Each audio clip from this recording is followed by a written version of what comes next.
Watching these birds again. Y'all know I love these birds. It's gonna be a nice day here in North Texas. It's gonna be 80 degrees today. Sitting out here enjoying the warmth and the sunshine. Watching my birds.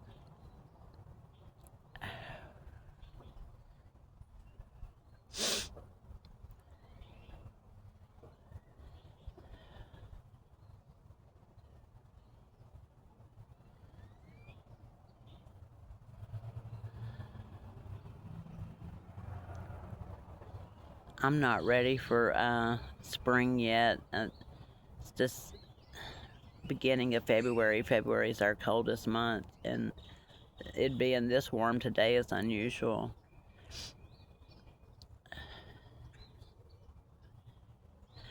Well, I thought they was gonna hop around. I guess not. Well, anyway, y'all have a good day. Later.